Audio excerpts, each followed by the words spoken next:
La rima. Esta cuarta píldora la vamos a dedicar a ese fenómeno acústico, a esa estructura sonora que es un eco, que es una repetición de un sonido que también se produce en muchas formas musicales. De hecho, en el barroco existe una forma musical que se llama el eco. Hay danzas británicas, Purcell o John Blow, tienen ecos en los que suena una voz y como si fuera una caverna en la que el propio espacio devuelve, suena un eco. La reiteración sonora produce un efecto de belleza, de sugestión y de una cierta hipnosis acumulativa. Cuando escuchamos teatro en verso nos quedamos subyugados por la belleza del verso y de la rima, lo cual tiene el peligro a veces de que esa belleza nos haga dificultar la comprensión, ¿no? Estamos tan fascinados, y también el actor o la actriz están tan fascinados con lo bonito que es, que cuesta ir al fondo de la semántica. Pero lo que tenemos, más allá de entender lo que es la rima, tenemos que conseguir que la rima sirva desde un punto de vista sintáctico, nos sirva para organizar la información. Y hay veces que es muy claro. Por ejemplo, cuando hacemos octavas reales, después hablaremos un poco de la estrofa y de cómo cada estrofa y la distribución de la rima y la distribución del ritmo plantea soluciones diferentes digamos, al desafío de cómo contar una historia. Esas sílabas pareadas del inicio de La vida es sueño plantean un ritmo abrupto, un personaje perdido, hipogrifo violento que te corriste pareja con el viento, donde rayo sin llama, pájaro sin matiz, pez sin escama y bruto, da una sensación de caos, porque el personaje está en un caos. El romance o el soneto nos da una sensación más ordenada y la octava real nos da una sensación épica, grandilocuente, solemne, profunda. Pero dentro de la octava real solo riman seguidos, solo riman en un pareado los versos que concluyen una idea. Es muy claro. Cuando Basilio decide ir a la guerra, en la jornada tercera de La vida es sueño, dice en octavas reales, venimos de un verso de arte menor, pequeñito, corto, y pasamos a una cosa épica, vamos a la guerra. Y dice Basilio, ¿quién, Astolfo? ¿Quién? Siempre que hacemos las preguntas en el verso las hacemos explícitas, intentando que no sean retóricas, ¿no? ¿Quién? No, le pregunta, ¿quién, Astolfo? Pero esperando una respuesta, esperando que Astolfo diga quién puede. ¿Quién, Astolfo, podrá parar prudente la furia de un caballo desbocado? ¿Quién detener de un río la corriente que corre al mar soberbio y despeñado? Es distinto, soberbio y despeñado son dos maneras, y no es el río la corriente. En el verso 10, la sílaba 10 paramos, encabalgamos. ¿Quién detener de un río la corriente que corre al mar soberbio y despeñado? ¿Quién un peñasco suspender valiente de la cima de un monte desgajado? Esta imagen tiene que ver con la que ha dicho Rosauro en el primer acto. Peñasco que ha rodado de la cumbre, ha dicho. Y vuelve a decir, o sea, cuando rueda un peñasco de la cumbre, ¿cómo lo detenemos? No es posible. ¿Quién un peñasco suspender valiente de la cima de un monte desgajado? O sea, a un caballo no se le puede parar, a un río desbocado no se le puede parar, a un peñasco no se le puede parar. Y la conclusión, pues todo fácil de parar ha sido y un vulgo no, soberbio y atrevido. Es decir, cuando hay una revolución en las calles, cuando un pueblo decide rebelarse contra algo, no hay quien lo detenga. Es más difícil detener que a un río, que a un caballo o que a un peñasco. Es muy libertaria, es muy moderna la idea de Calderón sociológicamente, pero en el ritmo oímos muy bien que esos dos versos concluyen y cierran una idea. ¿Quién, Astolfo, podrá parar prudente la furia de un caballo desbocado? ¿Quién detener de un río la corriente que corre al mar soberbio y despeñado? ¿Quién un peñasco suspender valiente de la cima de un monte desgajado? Pues todo fácil de parar ha sido y un vulgo no, soberbio y atrevido. Ido, entonces, ahí se cierra una idea y se abre otra. La propia rima nos da imagen sintáctica de organización de la información. La fonética de ese pareado, el sonido de ese pareado, nos ayuda a organizar la información y a que el espectador sepa, de una manera tranquilizadora, cuándo se abre y cierra una idea. Pues si no, es una acumulación de versos imposible. Vuelvo a la cisma de Inglaterra y al embajador Carlos, empieza a decir cosas maravillosas, ¿no? de su sentimiento de amor.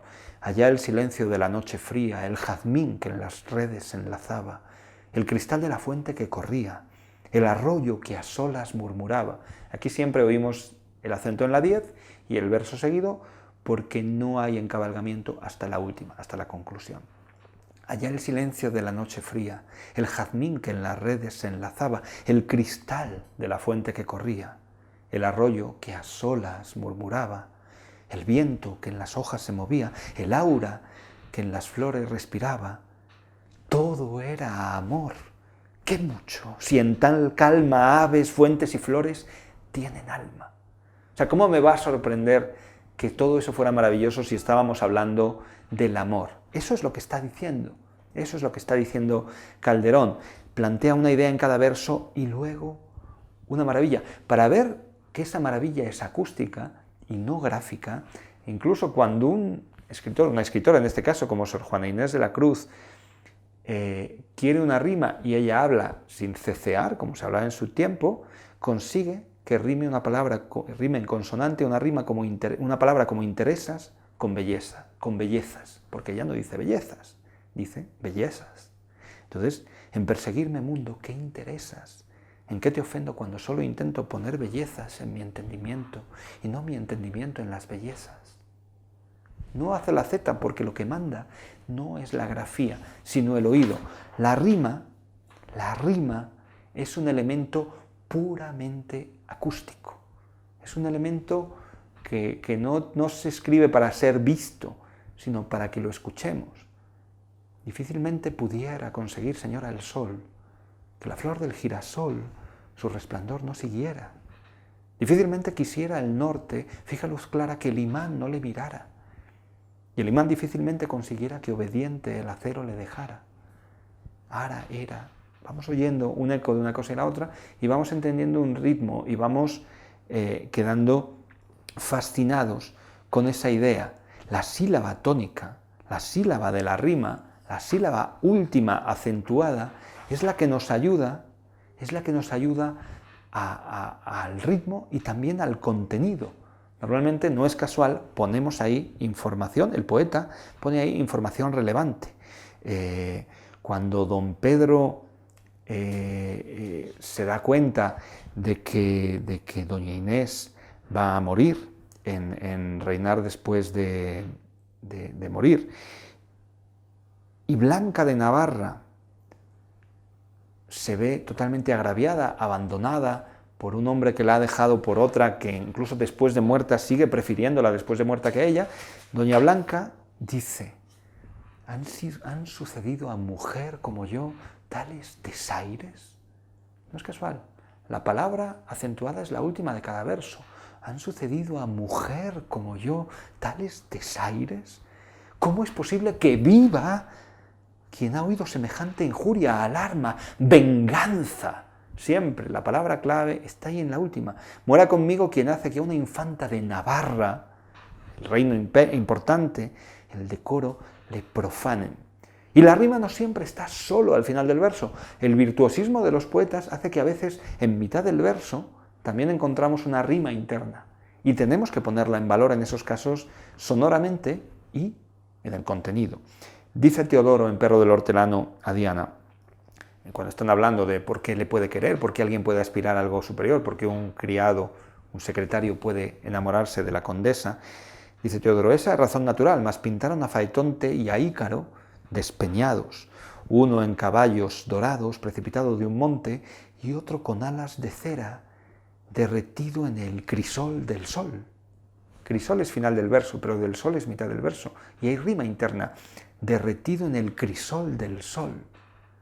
Y contesta a ella, de nuevo haciendo rima interna, porque hay un juego dialéctico de inteligencia: no lo hiciera el sol, si como es sol, mujer fuera.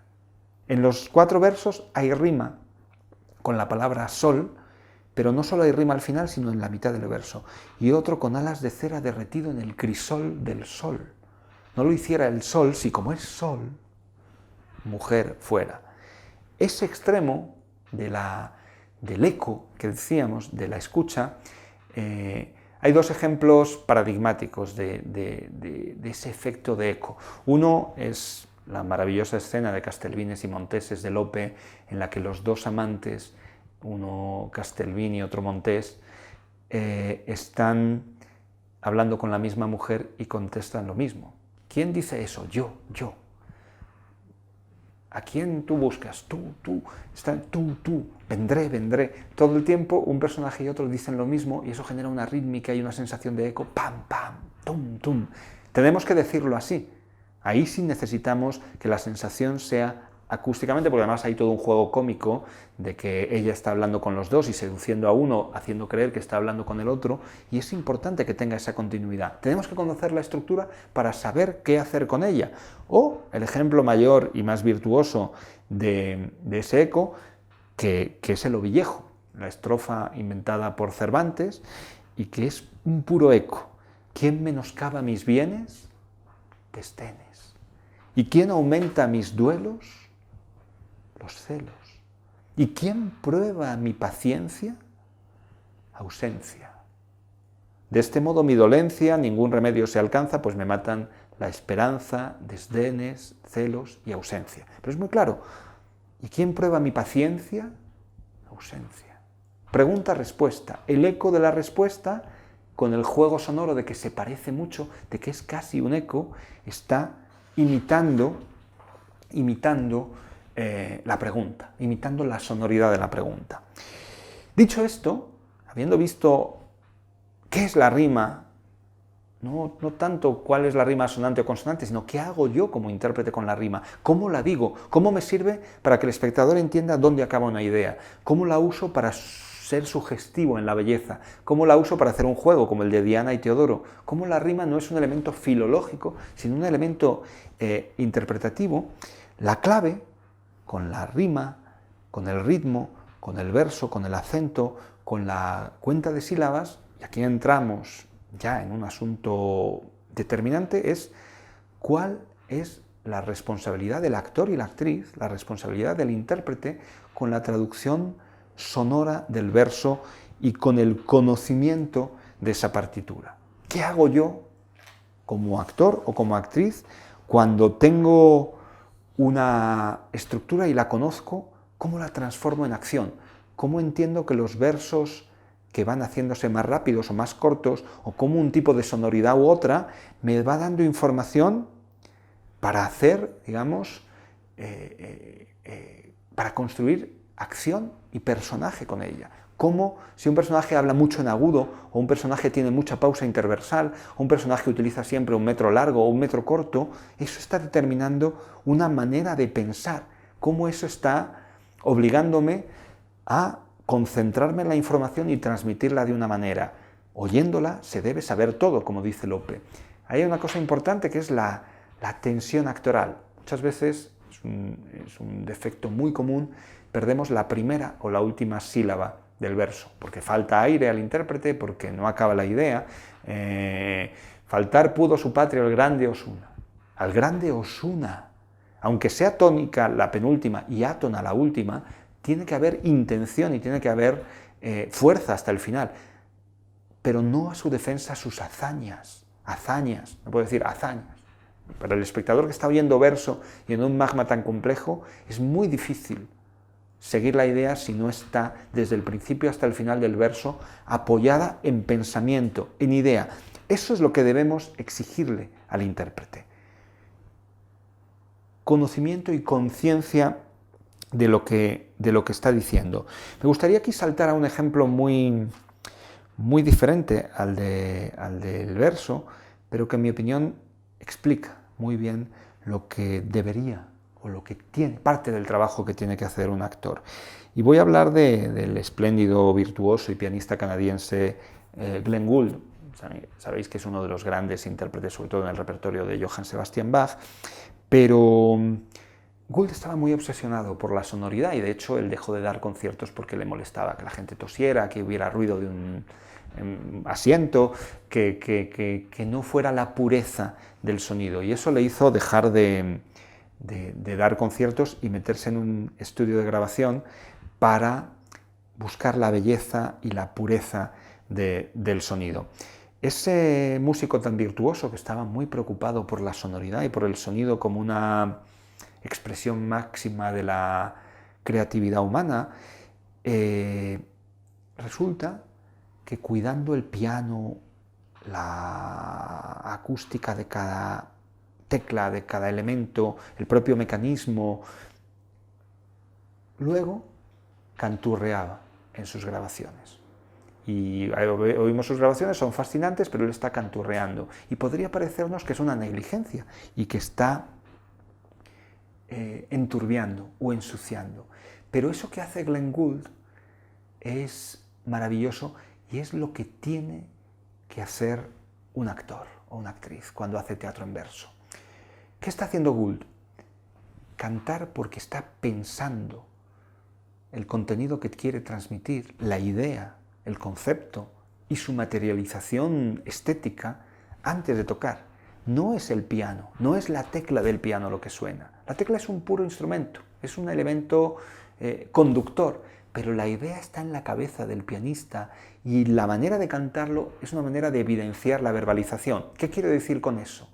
El actor tiene que tener en su cabeza el efecto sonoro que quiere conseguir. No estoy hablando de un actor autocomplaciente que se escucha a sí mismo, no es eso de lo que estoy hablando, al contrario. Estoy hablando de una responsabilidad en la emisión.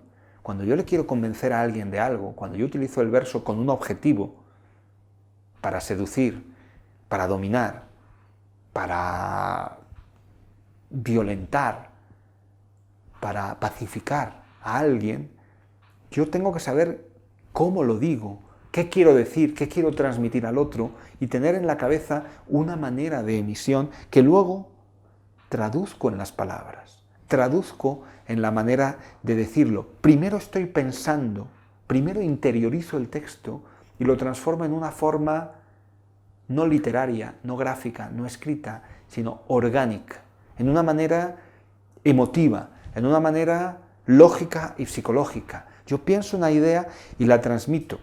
Por eso es muy importante que en el teatro de verso, al menos yo intento trabajar así, el proceso de interiorización no sea súbito y mecánico, sino que sea espaciado en el tiempo y con la capacidad de digerir y metabolizar el contenido para luego transmitirlo de una manera clara y elocuente. No se pueden ver las costuras, no se puede ver que hemos contado sílabas, no se puede ver la técnica del encabalgamiento, tiene que haber pura organicidad.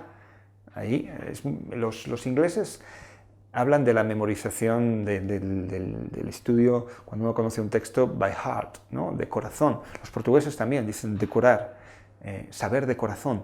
Tenemos que hacer una aproximación al texto de corazón, no de cabeza, no solo de memorización de unas ideas, sino de interiorización. Es un personaje, es un ser humano el que concibe el mundo de una manera, lo ve, lo mira, intenta intervenir sobre él y lo hace a través de un verso.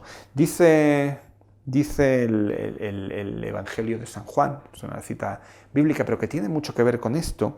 Dice que en el principio era el Verbo y el Verbo estaba junto a Dios y el Verbo era Dios. Para nosotros, al hacer teatro en verso, el verbo, la palabra, tiene que ser eso. La palabra responde a las grandes preguntas. ¿Quiénes somos? ¿Por qué estamos aquí? ¿Qué queremos del otro?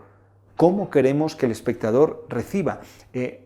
La verbalización en el verso es una manera de comprender el mundo de una manera poética. Sabéis que la palabra poesía viene del griego poiesis, creación. El actor tiene que inventar un mundo y ese mundo se expresa a través de una forma complejísima que es el verso.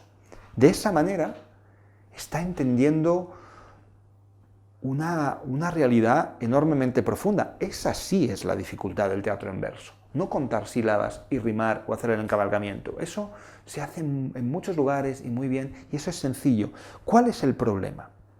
El problema es que cuando Semíramis, en La hija del aire, en el final del acto segundo, decide apagar la luz, del acto segundo de la segunda parte, apagar la luz para que no la vean, porque va a hacer una diablura, va a hacer una maldad, una perversión, aprovechando la similitud que tiene con su hijo va a hacer a todos pensar que ella es su hijo y va a gobernar en su nombre y va a secuestrar a su propio hijo.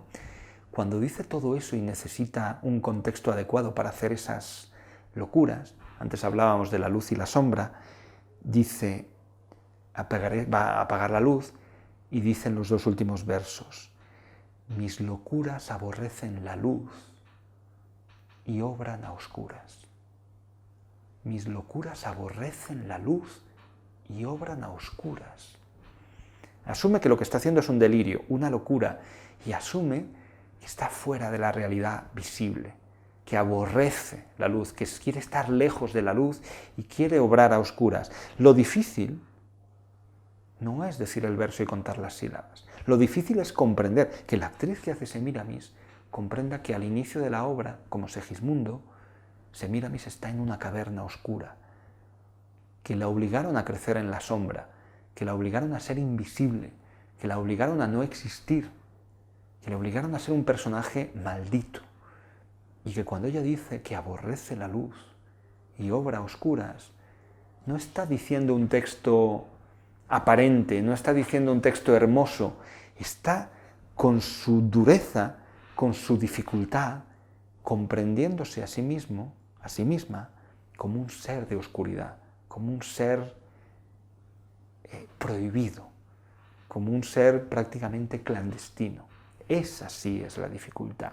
Esa es la dificultad de leer las ideas profundas que están en los versos. Leer los versos es relativamente sencillo, pero comprender, por ejemplo, que el barroco es una realidad de luz y sombra.